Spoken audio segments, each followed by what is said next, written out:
You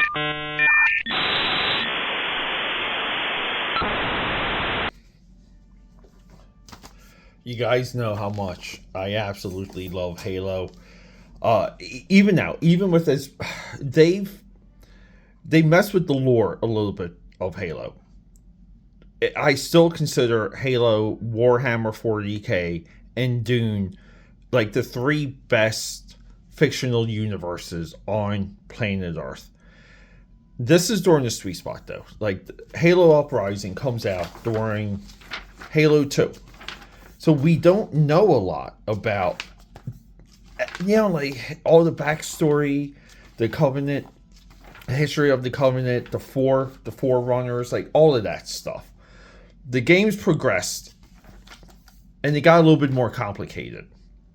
But this was a time where two guys like Brian Michael Bendis and Alex Maleev, these are the two cats from Marvel's Daredevil. They're relatively the two talents that saved Daredevil. I know people go to Kevin Smith and Joe Quesada.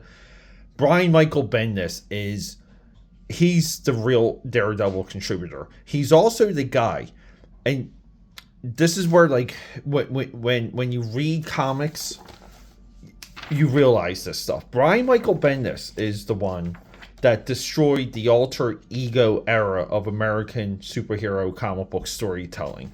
When he outed Daredevil as Matt Murdock and made the world know, and Marvel followed suit after that, it ended up in the Marvel Cinematic Universe. That's why it's significant when, I Am Iron Man, when they wrap up that movie before they roll the credits, that's a nod to how good Brian Michael Bendis was during this time.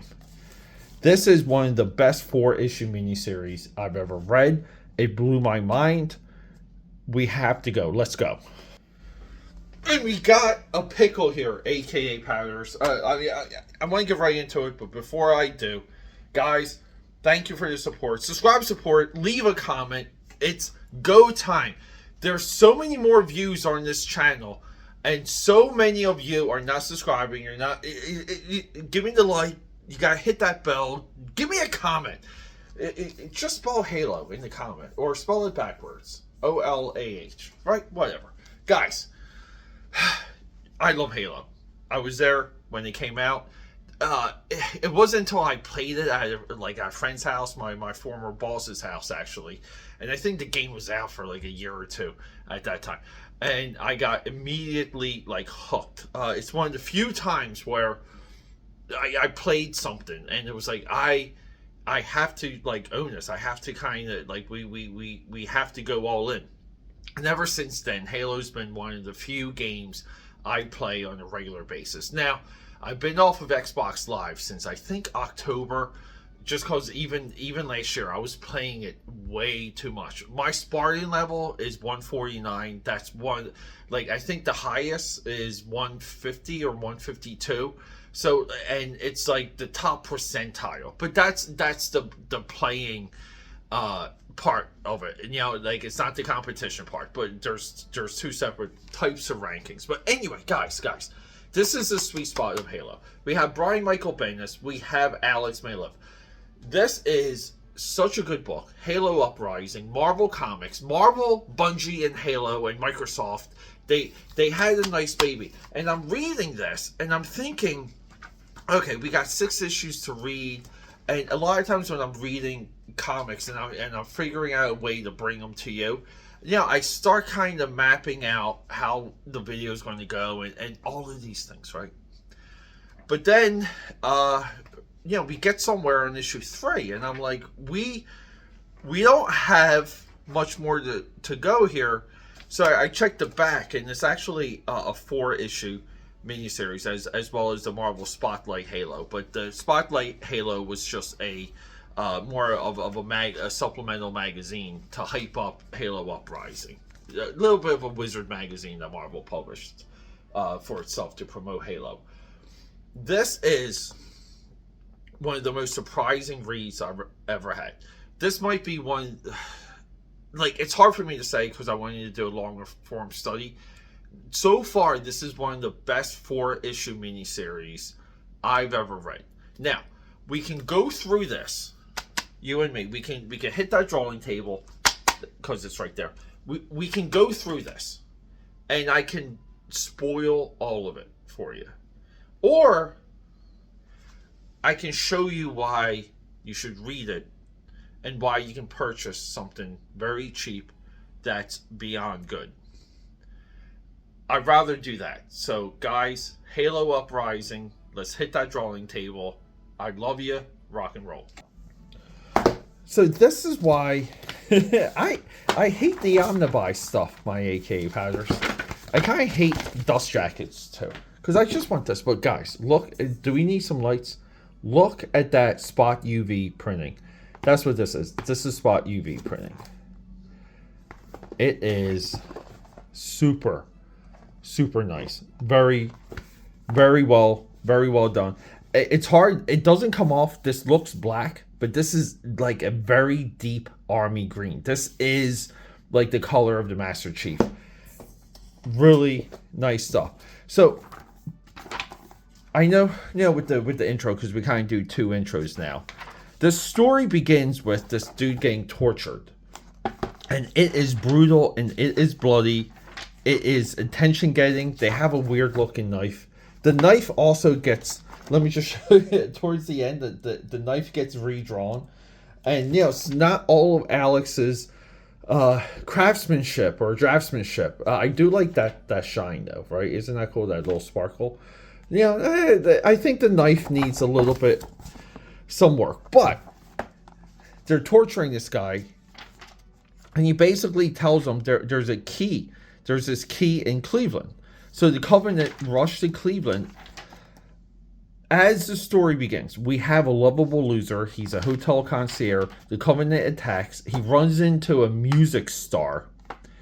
And the adventure begins. It begins right here. Now, some of Alex's presentation here, we can go back and forth. It's like, we know it's digital. We know he's using photographs. But he puts it together. He does put it together in a way. And he's able to draw giant shots. So, like, for example, when they're in the stadium here,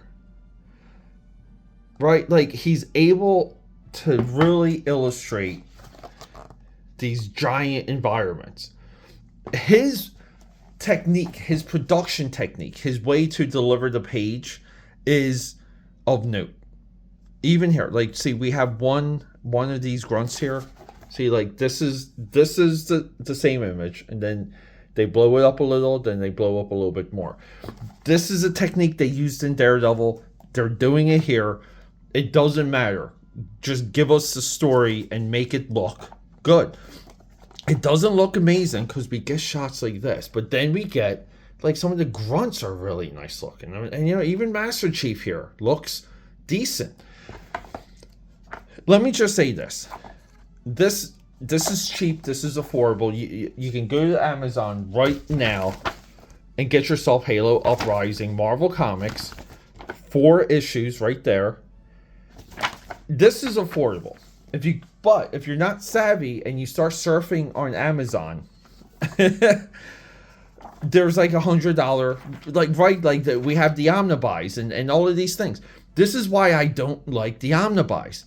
If I told you, you have to get this, you have to read this, and it's spiked in value, right? Like, if the only way to get this was to spend $100, $120, well, however much it is, how much the omnibuys are, right? I feel like it's disingenuous for me to recommend something that you might be priced out of. So it's always important to me when I bring something to you guys that's like of the modern age that we can still get. I don't like bringing you guys things that you cannot afford. Sometimes I stumble upon things. Sometimes you guys mail me things. I have exceptions to how I obtain some of this stuff. But for you, I don't know. But even like some of his, like, alley shots here. Look, I mean, see, you can see the automatic filter here. And it does take you out. It does take you out from time to time. But we have a lovable loser that becomes a hero. And what the Covenant are looking for, the information that they get from this guy, is the hook. The revelation of this key that they're looking for is so shocking. It just floored me to how delicate Brian Michael Bendis walked us through it. I don't want to spoil too much, but we get a lot of just nice back and forth. And you know, people hate the Brian Michael Bendis dialogue. I don't understand it. I really don't. But we even have scenes here where Master Chief, like here, where he goes through a brute and he just like tosses him, like throws him. I mean, this is I believe for a monthly schedule, this is very high level. We have experimental layouts. We have one of the prophets that it's like, what the hell is happening? But guys, maybe soon, maybe if we get a little bit deeper into some of the Halo stuff, I will go through this story with you guys. But I know some of you out there, you guys, because you know you guys do DM me from time to time about what you purchase through AKAPAD and AKAPAD Army, which I'm always flattered. Some of you guys show me on stream. Omer, I'm talking to you. Like here, like we have the shock troopers like coming down, like saving the day. But this is like an epic shot though, and they show you what that looks like black and white here. I mean, and you want to say like maybe his black and white just works a little bit better because his use of blacks really like unify it. A lot of times when we color things, like see, like the texture here works so much better as a black and white than in color. I mean, even here too, right? Never draw to the horizon. Really, I mean, AK patterns. But it's important for us to discuss these things that we can all afford and go through. So that's where we are, right? I mean, I think this is a good comparison. Like you kind of want to say, what do you prefer? What's on the left or what's on the right? Because even here, it's like, see how the red mist, like we color, there's a gradient to this ship, right? But it's matching the gradient from the bottom here, the red mist. And you kind of want to say there should be a little bit of a color hold to where the mist should be blurring some of the ink line, right? Like it's just something like here, it just works because it's just like the eye just blends it together. But here it just needs it. But even I love those highlights right there. Boom, boom.